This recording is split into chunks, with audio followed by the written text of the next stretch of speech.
You're listening to We Deepen Media.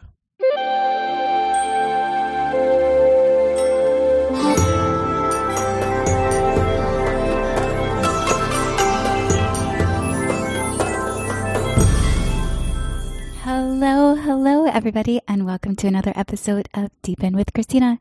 I'm your host, Christina Weber, founder of We Deepen, Feminine Weapon, and also a certified professional love coach for anybody who wants to ignite greater joy in the dating journey or deepen connection with your significant other. Feel free to reach out to me. Also, have you checked out the schedule? Go to wedeepen.com, see the calendar. I have been adding event after event. There's tons of Tantra speed date. There is Hum Conscious Dating Salon, the biohacking conference that I will be leading, a 90-minute singles event. How revolutionary. Dave Asprey is doing a singles event at the 8th annual biohacking conference. This one is September 15th through the 17th at the Beverly Hilton in Beverly Hills, California. So come and join us there. That's on the calendar. You'll see that there. Unleash is in Austin, Texas, September 23rd through September 25th. And if you listen to last week's episode, you'll know that I have just moved to Austin, Texas, where I am recording this podcast today. Austin, there's like a vortex happening here. There's so much of what I've come to know as the quote unquote conscious community, and serendipitous moments are happening. I'm running into all types of people, lots of events happening. So Unleash is here and it's one of my favorites. Definitely check it out. Camping, come camp out with us. Also being here in Austin, Dr. Nikki, whose podcast Elevate to Legendary is also on the We Deepen network. She's here in Austin, Texas, and Indy Reishi's Political Hope, he's coming to visit. So lots of activities happening here. Check out the calendar. If you're not in Austin, there's things happening in New York City, Los Angeles, Chicago, Miami. Miami has the next Relate Fest is in September as well. And then there's an open love experience happening in October. Again, I'm going to keep adding stuff, so go check out that calendar. Also, as I mentioned in the last episode, if you listen to that, we have added a matchmaking component to We Deepen. If you are not in a relationship and you are seeking one-on-one support and private introductions, we have partnered with Maria Teresa and to add this container. It's essentially you embark in a container of 3 months, 6 months, 1 year, where you're working directly with us and we are making introductions to you, personal introductions based upon your interests, your values, and also supporting you through your relationship journey. If you enjoy this podcast, please do like, subscribe, follow. This is how more people will discover it. So I'm in Austin, Texas. This last episode that I shared, it was a little bit vulnerable. It was a little edgy for me because I spoke about a recent breakup. And funny enough, after, I had some insecurity, like, am I really going to release this episode? And my producer, Brian Howie of The Great Love Debate, he gave me some feedback after that episode. And he said, I would have loved some more details. And you were sort of vague. And you didn't show much emotion. So to speak to a little bit of the emotional aspect to it is I can be very heady, and it's almost because that's my defense mechanism. I can go in and analyze and read articles and books. I mean, not many people have studied love as much as I have over the past decade. And so which although I'm definitely still feeling the emotion at time. However, I did do a cord cutting ceremony that we're going to talk about today. It was definitely a heartbreak, and I am feeling it, which is why I am going to be embarking on a 5-day water fast. And how kismet, being here in Austin, Texas, as I arrived just days ago, 2 days after arriving, I get a voice text from a dear friend, almost an old friend at this point. It's interesting when somebody goes from a new friend to an old friend. I met Maesyn. Maesyn is an instrumentalist, a violinist, one of the best violinists ever, and a singer-songwriter. She is a soon-to-be best-selling author. I say soon-to-be best-selling author because if you are a friend of hers, and I know a lot of people within the We Deepen ecosystem listen to this podcast, when she does bless us with her writing on Facebook, it is so thoughtful. And I was even just telling her the other day that there's a little bit of a comedic relief to how she shares, because her perspectives are so bold, and it's the things that you're thinking in your head that she's willing to actually say out loud and share with us. So Maesyn sends me this message saying, "Hey, I've been in Austin for a couple months now, and I think you'd really like it here. And this would be a great place for We Deepen," unknowing that I had arrived here just 2 days before. So yesterday we got to drop in deeply, and she got to help me process through more of the breakup experience that I have been in. And the two of us sat together and we did I'll call it a mini cord cutting ceremony. And now Maesyn also, she's a health nut. She knows more about food and nutrition than anybody I've ever met, and is also one of the best cooks ever. I know she's a musician primarily, and that's her main focus, and she's a phenomenal writer, but there's a piece of me that just wants her to open up a restaurant. So Maesyn is here with me. You're meeting her now in this moment. Maesyn, welcome to Deepen with Christina. Hello, Deepen. I'm such an advocate and a fan for everything that Christina's doing in the world. So I'm glad we could share our sisterhood. We just have such a great time whenever we get together, and it's nonstop, interesting conversations. So I think it's amazing that we can record it for posterity and connect with all the other stars out there, and we can weave into a constellation together. That's awesome to be here with you. And the two of us initially met. We had a mutual friend. I was dating a man at the time, and Maesyn had been a longtime friend of his. And shortly after us meeting, him and I ended our relationship, and she helped me process the end of that relationship. And during that time, this was January of 2019. And as you know, there's something so powerful about breakup energy.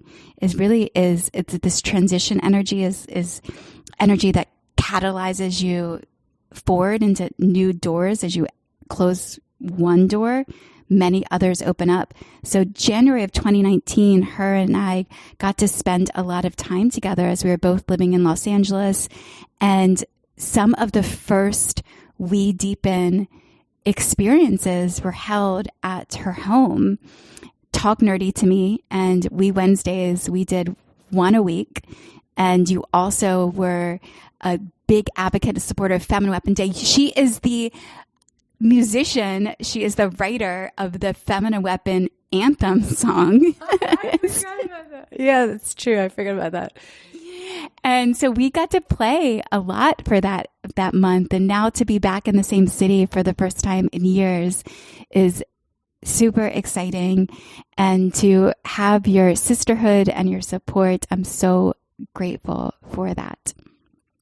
I want to start by talking about transitions and what is in support of transitions. And when I say transitions, yes, there's breakup transitions, there's moving transitions, there's switching career transitions. And you are somebody who I look to who is, you're witchy. I'm witchy. You're witchy. Sure, I'm witchy. And you are, and in that witchiness, there's rituals that you create. I mean, even just, we're recording from Maesyn's place, and there's dream catchers all around. There's lace and fluffy carpets. It's one of the most twinkly lights. It's one of the most nourishing womb-like environments. And this podcast being recorded here feels as though her and I are in this ritual together. So what I would love to hear from you is, as you are weaving around, because you are a mover as well, you've lived in many spaces and locations, very nomadic, how do you view transitions? Well, I'm a big advocate of rebirthing. So like even the cleansing process for me, I usually do cleanses 4 times a year whenever the seasons change. And like I've made a deep study of paganism, but also, you know, Eastern philosophy and many different traditions. And I feel that there are a lot of themes that converge between them. And I like to pick and choose aspects of each. So like paganism, they do a lot of different ceremonies on like the changing of the seasons and the moon cycles. So I'm not like fanatical about it, but I'm a big advocate of like following the weather and following like the energy of the planet. So like I try to rebirth myself as often as possible, because I'm always examining where I can grow, where I can shed bad habits or character flaws or places where I'm not proud of maybe my communication, or, you know, like I'm always trying to grow, which I know you are too. So I feel like it's important to do things like Vipassana meditation retreats are like an example of like a reset button, where it just, you meditate for 10 days, 16 hours a day. And then at the end, you have like a clear slate with your monkey mind being basically silenced, and you've integrated and processed all of your trauma. And then water fasting is another one. Like I fast every time the seasons change. And I do that with commitment, because our bodies are our temples. It's the only vehicle that we get to walk through life in. And so I feel like when we press the reset button on our body, it also affects our psyche. It affects our emotional state. And it allows us to just like integrate the lessons that we've learned from the previous phase and rebirth ourselves, forgive ourselves for our mistakes, move forward, mature, evolve. And I'm obsessed with like spiraling down the wormhole as rapidly as possible in my own evolution. And so these are all just tools that we use to grow ourselves as fast as possible, to leave the past in the past. I even have trouble remembering the past sometimes, because I am no longer that person. So even when you speak about our time together in Los Angeles, I mean, I only lived there for 9 months, and it was like 5 lifetimes ago. You know, I'm sure we all feel that way. We're always reincarnating. So, and yeah, leaving a relationship is such a pinnacle pivot point for like learning, reflecting on our patterns, like pulling the weeds of the unhealthy patterns we have, and planting seeds for ways that we want to grow and evolve in our next relationship. So maybe you could even speak to things that you learned from this previous relationship you're coming out of, and ways that you're purifying and cleansing that, and planting seeds of intention for the future. What a question. What did I learn from this previous relationship? I think for me, I got to see some of my woundings right up front and present. And when I say woundings, when him and I met, I had just produced Relate Fest, which was a 3-day relationship workshop dating experience. And it's interesting, we're going to get into this water fast thing. I was in the process of speaking with, this is vulnerable. I was speaking with a hypnotherapist at the time because I wanted to rid myself of the desire to be a mother. I didn't want the pressure of aging with having that desire. I am, newly in my early 40s, and I have felt lots of male energy all around. And in my dating expeditions, I would always see a man, and it's almost like the primary factor of me drawing in is could this person be the father of my children? And I wanted to rid myself of that. But I was also conflicted about that because I did want to also uphold that desire for it as well. And when him and I met, from the moment, which was from the first day that we were having interaction, because we met at a gathering, and I had said, as we were seeing the attraction between us, I said, well, I want babies. And so I just threw it out there right away. And I think within having that desire and in the process of maybe letting go, that I didn't fully harness discernment.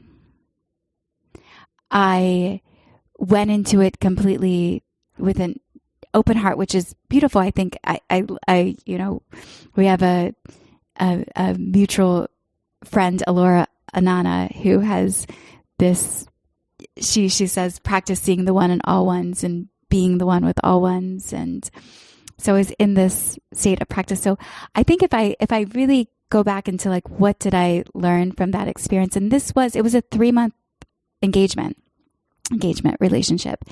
And I think I'm putting discernment back in from the beginning. That's what I learned of having discernment from the moment of meeting. And also because it's not only what I learned, it's what gifts did that experience give me. It activated me. I got to also learn, and I've been pretty good at this, of getting out quickly. How do you know when it's the right time to end a relationship? And I spoke a little bit about this in the past episode, but it's around when not feeling met. And being met, meaning somebody who's willing to do the work, someone who's interested in self-development, self-growth, wanting to be a better person, wanting to work through the shit, wanting to serve love into the world. And when that becomes in question and I'm not feeling met, that's when I know that it's time for me to transition out. And the sooner I can get out, the better. And I know that because of being somebody who is in constant observation of society and how we're relating to each other. I sometimes get sucked into the internet and Facebook groups specifically. And the two I dabble back and forth between around relationships is the Esther Perel discussion group. And also there's another one, it's called Chump Infidelity, and it's based upon the book of Leave a Cheater, Gain a Life. And there is probably at least 10 stories a day posted within that group that are just tragic, of pain that mainly what I see in this group, I see women are navigating challenging relationships. And I can look at that experience that I had of getting out quickly. I once read in a book, there's a Kabbalah book called The Spiritual Rules of Engagement, and the author makes the comparison to that women make the same, and I'm just repeating what the book says. It says that women tend to make the same mistakes that corporate America makes, is that they hire quickly and they fire slowly. And if we just did the opposite, hire slowly, fire quickly, because otherwise, as I'm reading these tragic stories of couples being together for 15 years, 20 years, 30 years, and they loved the person so much. And sometimes love is actually leaving.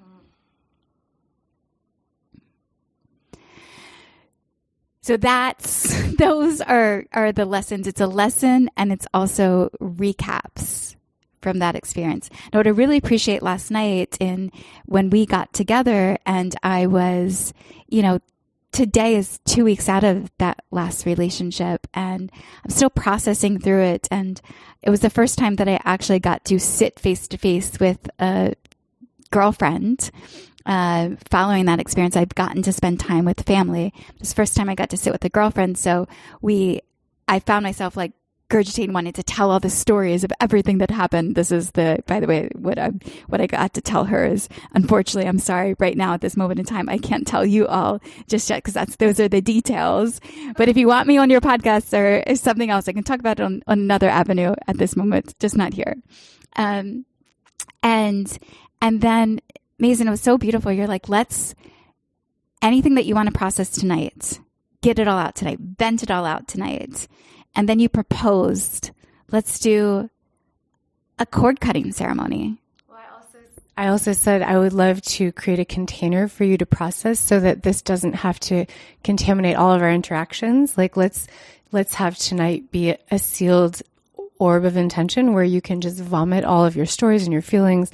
And then, but next time I see you, we'll dialogue about spirituality and philosophy and the things. So it was nice to create a container where like you're allowed for the next 8 hours to just vent and dump with the intention of alchemizing it so that it doesn't stay inside of you and need to regurgitate, right? I felt like that was a big part of our intention. And then the cord cutting was like the finalization of that bubble. Thank you for that. I have felt as though I've been on the other side of the processing since, and these are really important, that we support community and we have people to help us to have those spaces to vent, and also to then say, it was really important for you to say to me, this is the one night, because it did wrap a container in. And sometimes we need our friends to stand up and give us those, what might seem like hard truths. You might not. You want to be like, I want to vent again and again and again. And it's like, fuck no. Let's move on. Let's go have them skip through the forest later. And I would never deny you the need to process and speak to something, but having that intention of like, let's not let this go on. Because I've been guilty of that, like vomiting my drama into my friends' ears and making them play therapist for me for like months until I was done, like when I was younger. So I think as we mature, learning how to like really pull the cords, and you're always really mindful of learning the lesson and never villainizing your partner, but seeing with compassion all of the goodness in him as you process what was challenging. So I feel very safe with you because I know you're very responsible about that. So it felt like it didn't just feel like a vomit of emotion and stories. You're very mindful about that. So I want to acknowledge you for that. I really appreciate that. Thank you.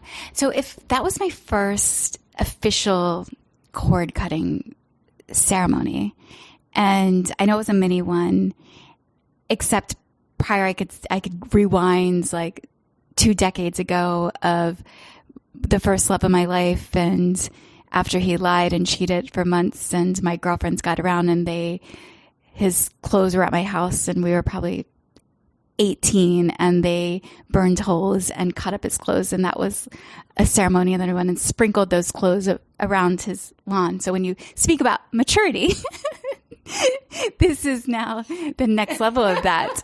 So if someone was to design was wanting to heal from an experience, to move through a breakup or something that's a challenging experience, how do you propose that they create a do we call it, is it a cord cutting ceremony? I mean, yeah, I'd say you could call it whatever you want. I tend to be a skeptic and a cynic because I'm from basically New York. I'm from Connecticut, but I have that like edge to me. So I don't like to do things the traditional way. So I think that everyone needs to invent their own, like whatever works for you. If it's symbolically releasing the person, I think it works. Like I am a big believer, after researching different modalities and witnessing dozens of people in their cord cutting ceremonies. What's authentic for me is I do feel there is a significance to opening and closing a container of intention. And I always visualize that by invoking like a bubble, an egg, an orb, visualizing light spiraling around the two bodies, like above and below, sealing themselves. And then within that like visualized container, we are holding sacred whatever intentions, whatever seeds we're planting. And then at the end, we cast that into the stratosphere of awareness and we release it. And then we we seal the energy. So it's like you open the circle, you close the circle. So that's like one basic premise of like most like ceremonies that I've been a part of that feels significant to me, because then it really creates a different field of energy and you can invoke angels. Like what do you want me to give a quick example? Okay. So like my general ceremonial invocation would look something like, we hereby open this sacred circle of intention, calling upon the angels, all of the molecules that surround us that contain consciousness. We imbue into this field our intentions, knowing that as two or more are gathered, their prayers are magnified. We open the circle, visualizing light spiraling from below our bodies, up, up, up, opening an egg, an orb, a container, a womb of intention within which we will place our prayers this evening. We give thanks to the ancestors, the angels, Archangel Michael, Archangel Gabriel. You can say whatever you want, whatever affinities you have, just calling in a presence that is perhaps more than just ourselves. And whether or not we believe in these things, it does create more of a universality. And anyway, and then I would say to you, like, what prayers would you like to speak into this field and what may I bear witness to for you? And then we went for maybe an hour last night. And then at the end, we just sealed the field by reversing that same ceremonial invocation and sealing the field and thanking the witnesses, even if it's just the trees and the wind that are witnessing our prayers. And yeah, that would be it. I love it. Was the two of us, so it's so simple. Two people can gather together, and there was a woman who I had an exchange with today, and I was sharing with her that we had this practice last night, and she had said that her and she had a friend who had gone through a breakup and had invited 12 of her girlfriends over, and they all gathered and they went through that experience together. So to have somebody who can bear witness to your transition can be super supportive. And now as the healing continues, because that is closed, and I've felt much more clearer since then. And I also just want to add in, like, I know that I'm speaking about moving on and ending a relationship, and even in our prayers together, and you mentioned this, it's both him and I in our transitions, because he is a beautiful man. I actually I have great love in my heart for him. I even said in last week, like, there's a thing inside of me that prays and wishes that, maybe one day we do come back into connection in some other form or way. Maybe him and I get to be friends at one time. But there's a lot of love in my heart for him, and to keep that love for the other person, you can still have that love, and that love can be so deep that it also means that there's something important in that separation between you and them. So my healing is continuing, and it's almost like it's a continuation healing, but I'm also seeking of a next level of empowerment. Like what can now be in supportive of feeling empowered, of launching off into this next iteration of life. And I have done one water fast before in the past, around the time that Maesyn and I got together in 2019. I did the 5 days, and around that time she was like, oh my God, I've done all these water fasts, and here's this protocol with this 100-item list of 40. It's 40. I know it's 40-point protocol of all the things that you can do for water fasting. And there was a time that she witnessed me through that, and I felt so good to go through it. And there's a time that she witnessed me through it and cringed a little bit. She's like, "Yeah, you could be doing this better. You could do this better." And so now I've been always wanting to do that water fast again, and she's standing beside me through it, and Maesyn is going to be coaching me through this water fast. And I want to share that with you, of why I'm doing a water fast. What are the benefits of doing a water fast? And maybe one of you who are listening to are interested in doing a water fast too. And in this new We Deepen iteration, as you go to wedeepen.com and you go to where the calendar is, we are considering building a space for other people to join in a water fast, and for you to be able to have this coaching and support from Maesyn throughout the journey. So as I'm now embarking on the water fast, can you speak to some of the benefits of why you do this yearly, why you believe that this is in support of your entire well-being, and why that cleansing and fasting is important? Sure. I will say that I am a student of fasting. I never would proclaim myself to be an expert. I listen and study, and have listened to probably thousands of hours of podcasts, and I've read so many books. My ex-boyfriend was a renowned nutritional expert and cleansing expert, and wrote many books on it. So when I lived with him, we did dozens of fasts together. So I have been a student of this for 15 years. So I can share and impart things that I have learned. And what I will say is that I believe everyone knows what's right for their own body and has to always be attuned to their own intuition. And fasting does deepen your awareness of your body intelligence, because it removes, first of all, I mean, there's so much science around autophagy, like the gentleman who won the Nobel Prize for researching and discovering autophagy, like self-eating, cellular self-eating. So when you don't fill your body with food, I mean, this is basic information, it's not mine, but just to synopsize what others have shared.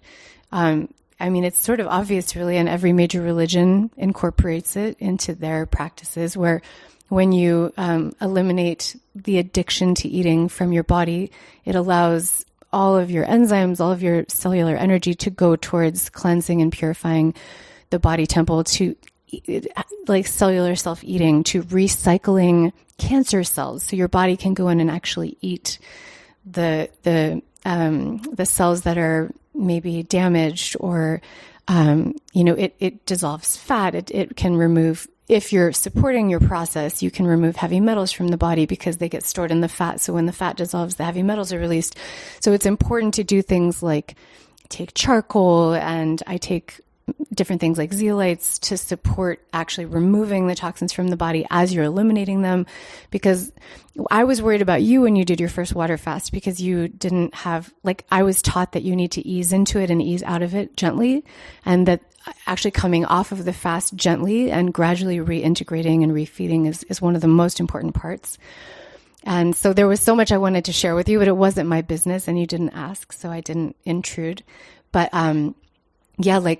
taking supplements to support the detoxification process so that you don't have a Herxheimer's reaction is really important. A Herxheimer's reaction is just the body responding to an overload of toxins that are suddenly in the system when the fat dissolves and releases the stored toxins, because the fat is protecting you.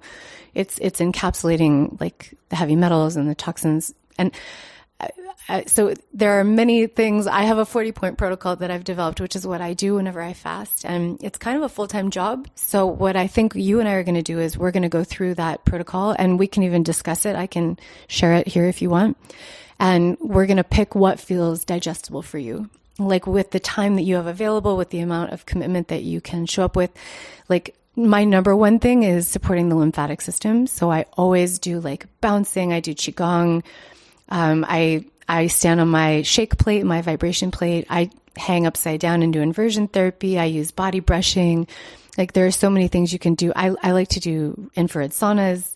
So there are so many layers of depth. I like to do enemas and colonics, like different ways of supporting the detoxification systems just because you're overloading them. And anyway, you know, I got started on my water fasting journey because I wanted to be a mom back when I was 25, and I was working at a raw food restaurant, and I was drinking lots of juice, and I started researching, and we would have lecturers come in and talk about nutrition and fasting and all of that. So I thought to myself, wow, we live in a toxic world. There's glyphosate everywhere. There's so much pollution. Like our bodies were not made. We have these organs of elimination. Our bodies are so intelligent, but we are being inundated and overwhelmed with poison left and right. And so for me, I've always been passionate about nutrifying my body with the cleanest ingredients, just as my primary shield of defense from this crazy world. But anyway, I wanted at the time to have children. I don't want children anymore. That was a youthful desire of mine, but I was like, well, I want to cleanse and purify my body temple and my mind, body, heart, spirit, soul all at the same time so that I can give this child the best chance at having like a really healthy start in life. And now I consider it's like we are our own child. We have to be our own parent.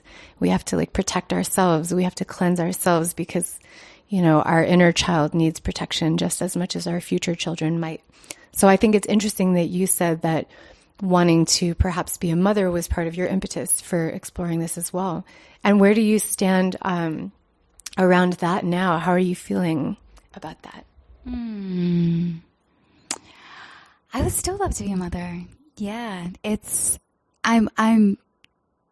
I trust God and the universe, and I hold the intention, and if that is what's meant for me, that's what's meant for me. I was having a conversation. I have a girlfriend who has been trying for 8 years. She is in a beautiful relationship with a significant other, and she's spent, you know, hundreds of thousands of dollars on that journey of becoming pregnant. And from the position that I stand in, I have not met the partner to participate and even to move on to that next level to try to procreate. I've actually never tried to become pregnant. So I also, when I'm in that space, I don't know what's there for me at that moment in time. So I do injecting that this protocol of water fasting is something that can be in benefit of preparing my womb. And that womb is in creation of all things. All creation, you know, comes through from the feminine and the feminine energy. And I believe that whatever is, you know, I could even say that, hey, God, I've been working in dating since 2014. Where is he? So it's a constant practice of even, you know, constant practice of like learning throughout the dating journey around relationships and being able to vulnerably share that experience with everybody who's listening and just in my ether, because I'm very open. And also it feels like this is a beautiful gift for an unborn soul to give them as well. Now, something that you said initially when you picked it up, you had said that, you know, all of us have our own internal guidance system to know what's right for our body. And I believe that to be true. And I also believe that some of us have been conditioned or have been stripped of that ability by not being in spaces that helps to foster you to be able to access your body intuition, whether that's through bad eating habits, environmental reasons, or pharmaceuticals. And so I guess I want to say it's like a yes and, because I imagine going through this process, when I've embarked on things that have been challenging, because I think I'm going to do well with it and be okay with the water fasting. Although there's day 3, I'm going to dry fast, which means that there's no liquids or foods coming through my body at all. And when I imagine going through this journey is going to be a spiritual journey, and it's going to get me more in tuned with my body and within my intuition.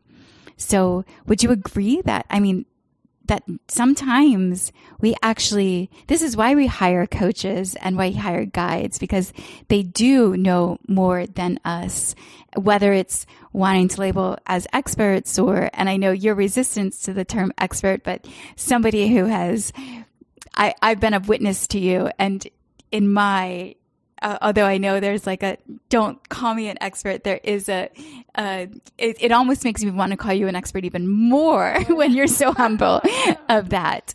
But how does one, really know their body if they've never been introduced to their body? Well, I genuinely will never call myself an expert. I have a lot of knowledge, but I don't feel comfortable with that word, because the information is always changing. And there's always new science, and there's always new research studies that are teaching us new things. So I think everyone has to use their body as a science experiment.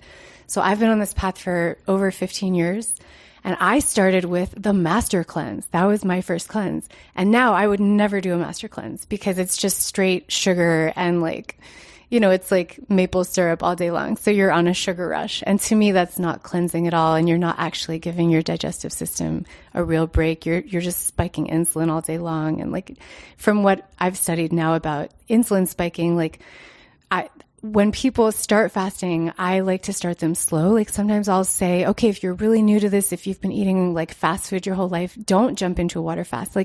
Do a week of raw food.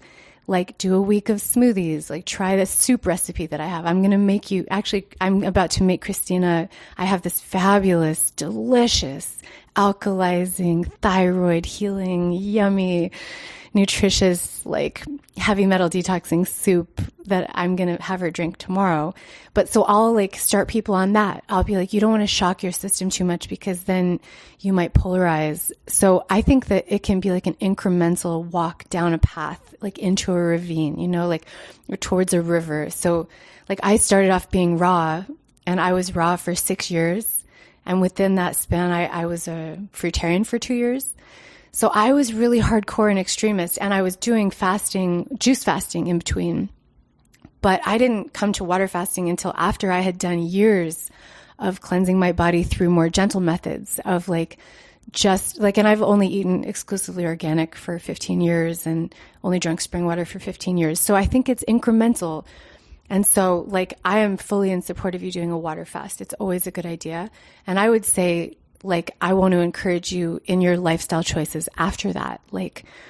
How can we make this a consistent lifestyle that doesn't have to rely on the extremity of the deep dive of complete suppression? So sometimes even now I do intermittent fasting. I've been doing that for years. And sometimes I do alternate day fasting where I'll water fast every other day. So sometimes, depending on your body, it might be too hard on you to do lots of water fasting. Maybe what your body needs in order to not deplete nutrients, or if you're working and you can't take that much time off, maybe you want to experiment with just doing every other day water fasting, giving your body a 24-hour break, doing a 36-hour water fast, fasting 1 day a week. There's so many, and I'm not the first to say this. That's why I'm just regurgitating other people's information here and assimilating it into one place where we can discuss the options, And I just did like in the past year, I think I did a 40-day coconut water fast. I've been living in Bali for the last 3 years, so that was easy.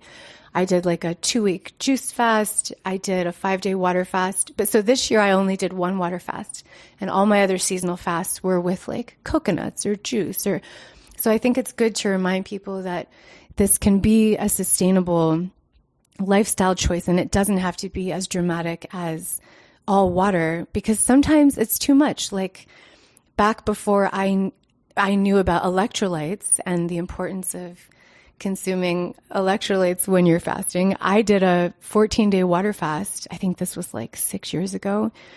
And I like really messed up my body and like depleted my minerals and messed with my hormones. And I didn't know about timing it to my moon cycle. So I did it at the wrong phase of my moon cycle. So now it's like, I've learned a lot by making mistakes, which is why like, even with coaching, like I'm very passionate about cleansing and purifying the mind, body, heart, spirit, soul, and doing all of the spiritual aspects of cleansing as well. And like when you're doing a fast, you want to stay off of your devices, and you want to journal, and you want to, set intentions and pray and meditate a lot. So I think that's because I've made mistakes. And in the beginning, I didn't do those things. And I didn't used to know about gently easing your way off of a cleanse. So when I first started cleansing, I would like crash off of my cleanse by eating like a massive meal. And so I just love to impart the knowledge that I've gained by making mistakes so that other people don't have to make the mistakes I made. And I used to get hired, like people would pay me thousands of dollars to go live with them for like a week or two. And I would do it all. I would like help them do enemas. I would make their juices. I would help them body brush. And I would force them to do this 40-point protocol every day because they weren't going to do it on their own. And I would live with them. And I remember this one woman, she paid me so much money, and I was so committed, and I was so passionate, and I was like praying with her like every day. And on the second to last day of her 2-week juice fast, and I had worked my butt off for her, like I was so committed, she snuck out of the freaking house and went and ate a pizza. And I was like, that was the last time. I was like, I am not responsible for your bad choices. Like, and then she was mad at me that I let her sneak out of the house. And she like, cause she couldn't own her own behavior, So I'm very cautious even about taking clients anymore. I just like to share information, like it's like we all have puzzle pieces. We've all been through it. We've all seen it. But if I can say one thing, no matter what you do for a fast, the most important part is gently easing your way off of the fast. And like, there are people like Thomas DeLauer who I respect, even though he's more on like the keto train, which is not my vibe. He talks about breaking your fast with protein.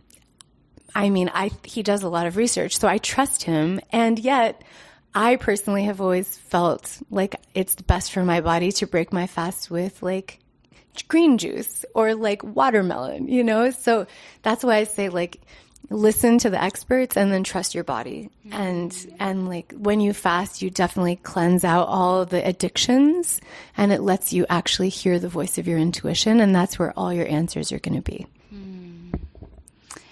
Yeah, when my first quote unquote fast or cleanse was the isogenics, and it was they do a 30-day and a 9-day or 11-day fast, or cleanse. I'll call it a cleanse. And there's protein powders that you drink throughout it. And now looking back at that was probably 8, 9, 10 years ago that I did that. And I read those ingredients and I'm like, ooh, I'm not drinking that.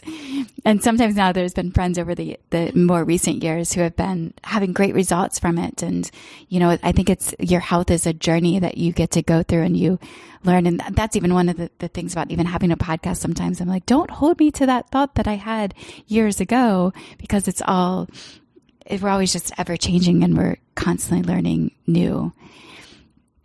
There's as this idea of, as you're going through this process and you're getting closer to understand your own body by eliminating the toxins and parasites, the addiction to food. It's interesting to even think of food as an addiction. That's all it is. I mean, on some level, that's all it is, right? Most of the foods we eat are just addictive compulsions. And yet the whole thing is like, you need to eat 3 meals a day. I mean, who said that we need to eat 3 meals a day? I eat 1 meal a day. Yeah. And so as going through this process, you know, Dr. Zach Bush, who I've been mentioning to you often, I listened to him do a recent podcast, and he talks about how the microbiome, and most of people have now lost their own identity because they're so clogged up. And so I also think of this idea of going through a fast is, well, I'm doing this one with Maesyn's coaching. I'm going through it by myself, but doing these types of activities are also relational practices, because the journey of me to be able to get to know myself better through having this experience will enable me to share my authentic self more easily with somebody else. It strips away, and my identity becomes even more clear to me, and the aspects of my identity that I'm holding on to, that I no longer need, are no longer serving me, get to be washed away. And I get to then, as you said, it's like from 2019, like all the different lifetimes after lifetimes after lifetimes, like changed so much since who I was in that person before. Having this 5 days plus the 3 pre-days, and I think the few days afterwards as I'm coming out of it, will also evolve me quickly to an up-leveled version of my own self. So when I think of fasting and we deepen in its ecosystem with our mission of to inspire more meaningful, healthy relationships, I mean, imagine if you are in a relationship and you're considering, do I stay or do I go? And you give yourself this opportunity to step away and do this for yourself in that moment. I bet your intuition will return itself on in a way that it hasn't been before, that you'll be able to tap into this deeper level and know. You'll gain a deeper knowing. Would you? And maybe could you share of having all of these experiences with doing fasting, like some of the benefits as you've come out of it that you've noticed for yourself, of changes that you've had? Absolutely. I mean, there's one of the easy ways to get people excited about fasting is to talk about the surface, because everything's functioning on so many levels, right? So first of all, it's physically transformative, which appeals to the vanity in everyone, because we all like when we are glowing, and we feel good when our eyeballs are bright and shiny, which is what happens when you fast, and the whites of your eyes get brighter and the coloring of your eyes gets brighter. Because if you start going down the wormhole of iridology, there's a whole science there that I am not an expert in at all, but I've had my iridology chart read, and like it shows where, like, actually as you cleanse, the color of your eyes changes, because many of us have like different, like you can actually look on your eye and see where you have like lymphatic stagnation, or you can see where there's like weakness in certain organs. And so when you cleanse your body, you allow your organs of elimination to function as they were meant to. So I think the first layer, I always say this, the first layer is always the lymphatic system, right? Because for those who don't know, I'm sure your listeners are very educated and intelligent, but a surprising amount of people actually don't understand the lymphatic. And I didn't until a few years ago. So basically, in synopsis, the lymphatic system is like the sewage system of your body. In the same way that you have a circulatory system with your blood vessels, that where your heart is the pump that moves the blood through your body, so too do you have a lymphatic system, which is basically moving cellular waste out of the cells, out of your organs of elimination, and like moving the toxins out, like through the liver, out through the skin, out through the kidney, and flushing them out of the bowels. But so most people have a stagnant lymph. I had stagnant lymph for most of my life. And I would notice how I was always puffy and I didn't know why. And then whenever I would water fast, I would get so skinny, but it wasn't even that I was losing weight. I was losing inflammation.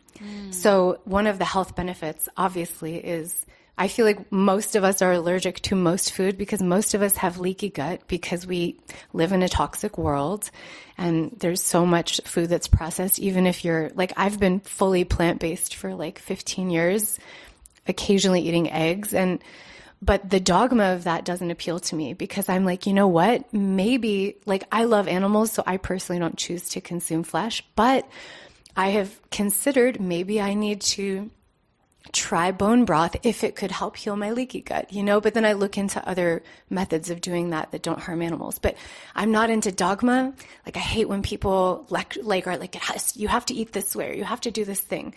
So, but I'm back to the original point of like the health benefits.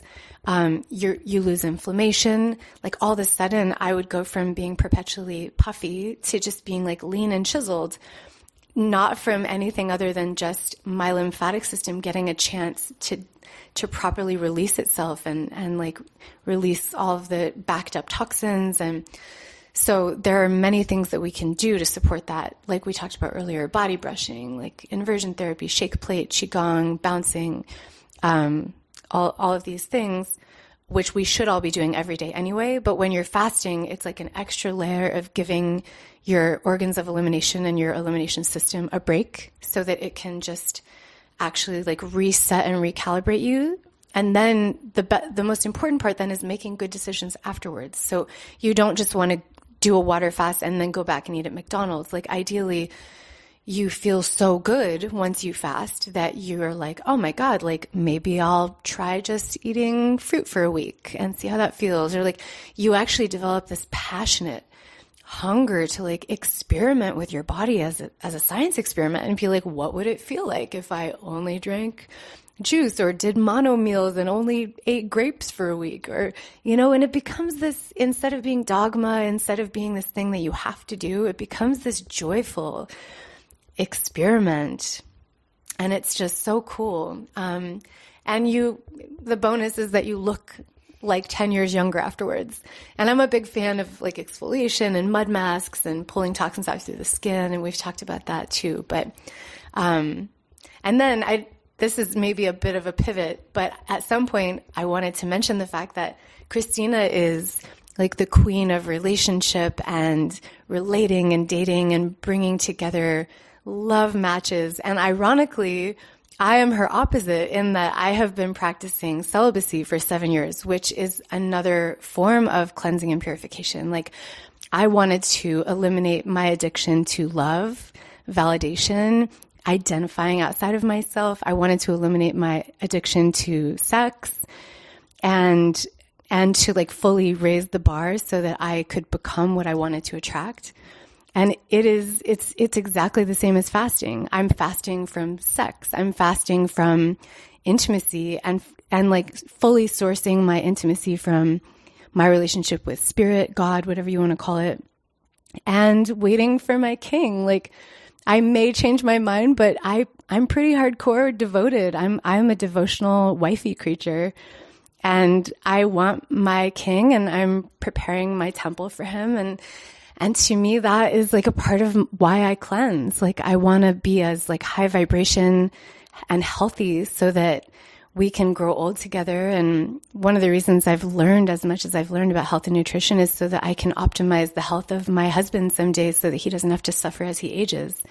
And we can age gracefully together. So that's a passion also.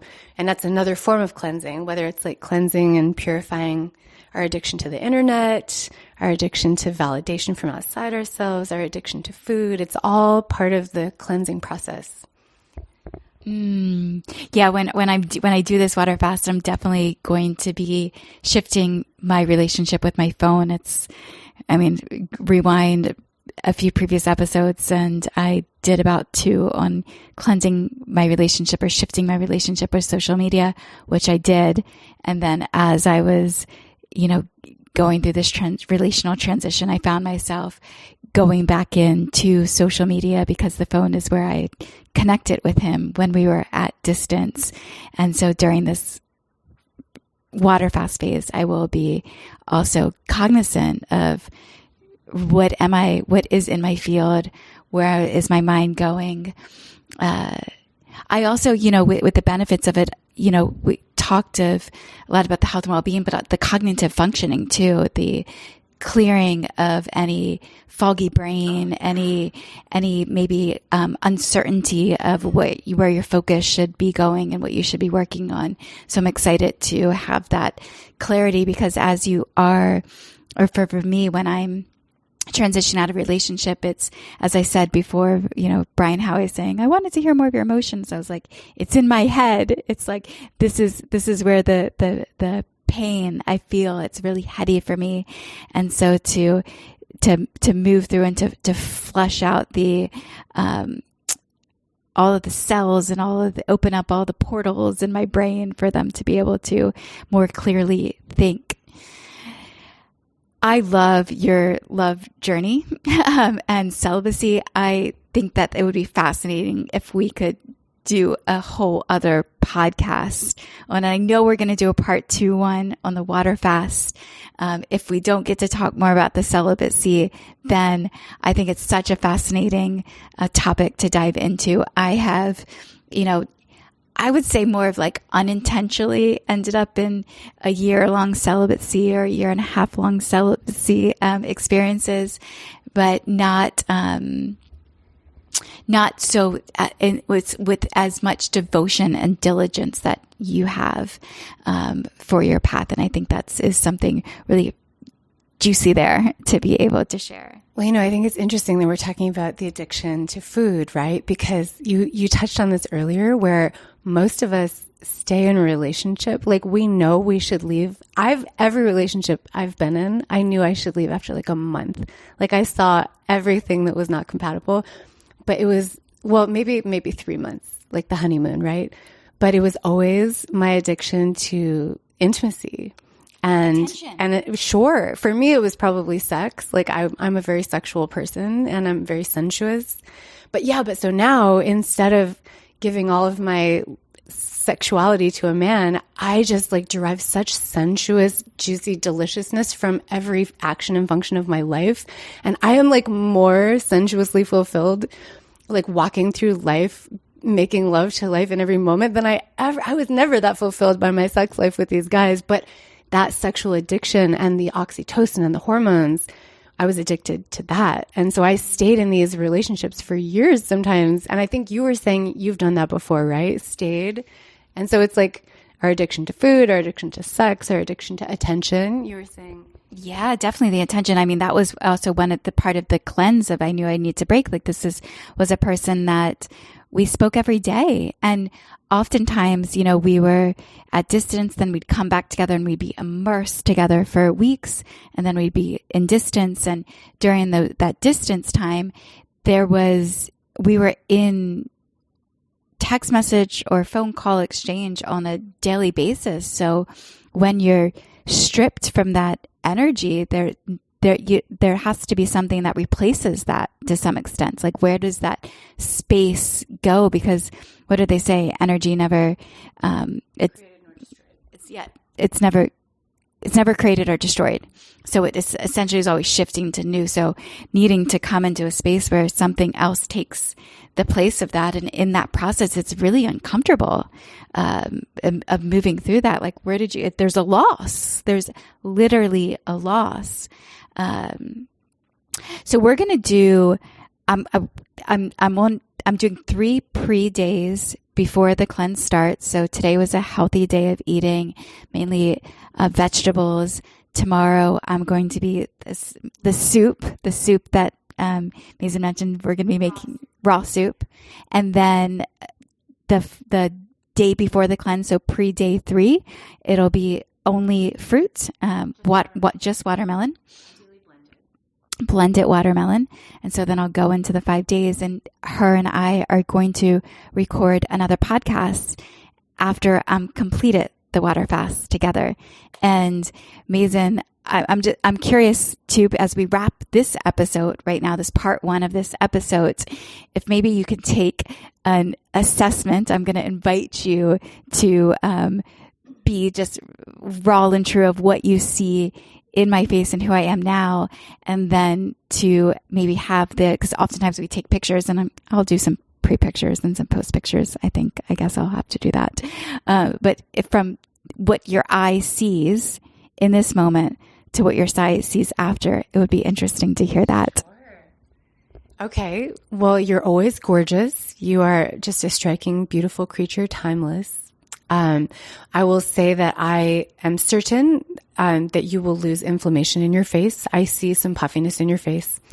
I see it in myself too. It's there for all of us. Not a critique of your appearance at all. Just critique me. I'm opening up for critiques. Well, probably there's a little puffiness that I see on your whole body, and I see it on myself too. And I see it on, we notice it. But it's due to the nature of this world we live in, and your lymphatic system is probably overloaded. It needs a break. I mean, you always have great skin, but I do notice that you have like a little bit of like roughness to your texture. And I know that I do as well. So totally. Yeah. You have like a little bumpiness to the texture of your skin. And I absolutely guarantee you your skin is going to be like a baby's ass when you're done. I don't know can we swear? Is that okay? Okay. Yeah. You're fuck it all up. I sometimes curse like a sailor, so I'm trying to be on good behavior. Your skin is definitely going to just be super smooth and glowing because our skin is the largest organ of elimination, as you know. So when we have bumps on our skin, it's just an indication that our liver is struggling, our lymphatic is backed up, like we need some support, and I was showing you, I have this whole cabinet full of like liver support herbs and kidney support. And next time we cleanse, I'm going to get you on those. This time, I think we're going to do a bare bones, minimal, budget friendly cleanse. And then next time we cleanse you, we're going to go deeper into the herbs. But I did buy you a detox tea. So we're going to make sure every day you are doing some dandelion root tea with like, I think there's nettles in there. There's other herbs. So that is something like even during water fasting, I do encourage like herbal tea just because Mother Nature created these herbs and plants to help cleanse us. And so I've been making a study of herbs for like a decade and I still have barely scratched the surface. So maybe next time we can talk more about herbs. I want to talk about Chinese herbs. That's a whole other thing. And if people want to research, I will never say that I'm an expert in this, but my teachers and my mentors who I admire deeply in the realms of like biohacking, cleansing, nutrition, I would say Dr. Rhonda Patrick is like my absolute favorite. I love her. And she talks a lot about these other things. Like I started just recently taking, spermidine, which comes from, wheatgrass. And that like helps, I think that helps your DNA to heal itself. And then, I also take like sprouted fermented broccoli extract, which has a name that I'm forgetting right now. But if you really want to dive deep, like I go to the experts, like listen to podcasts by, there's this other guy who does all these Joe Rogan podcasts and I'm blanking on his name, but I've listened to so many of his. Anyway, maybe we can put it in the links, but find like the Harvard professors who have done the research in the laboratory and they can give you the science-backed data on all the shit that we're talking about because they have the proof and I'm just regurgitating their information. Thank you so much. And we'll hear the feedback from this episode. If you're interested in doing a water fast, we are brainstorming this idea of developing a space in the new We Deepen ecosystem online to support other people to go through this cleanse process, and we can all gather in there and Maesyn can direct us to the experts and she can guide us. So essentially maybe it's not a expert, it's a guide. You're a guide of it. That's much more comfortable. That feels authentic. Yeah. Okay. So she'll guide us through the whole journey. And I'm a cheerleader. She's our cheerleader. And I actually I feel more aligned with the guide myself too. I very similar to you of, yes, I've been studying relationships and love for nearly a decade. And most of the stuff I say is either through my own personal experience that, hey, I'm just learning with you, or it's, me rattling off of the, experts that I see in the relationship space, the thought leaders, the scholars in there. So yes, I hear you. I hear you on that. We're going to do another episode. So thank you, Maesyn, for stepping into this container with me and sharing this journey. It was such a pleasure to introduce you to the listeners of Deepen with Christina. And you are always a guide within the whole ecosystem of what we're doing. And I appreciate your cheerleading and your supporting. I just want to acknowledge you for the superhero that you are. That word just encapsulates you and everything you do. Feminine weapon. Maybe that's why the FW is tattooed to my ring finger, my engagement finger. Thank you all for tuning in to another episode of Deepen with Christina. If you enjoyed this podcast, please do like, share, subscribe. Also, reminder, go check out that calendar and stay tuned for part 2 of this water fasting episode. Let's see how I turn out on the other side. Thank you all. Enjoy. Love you. Bye.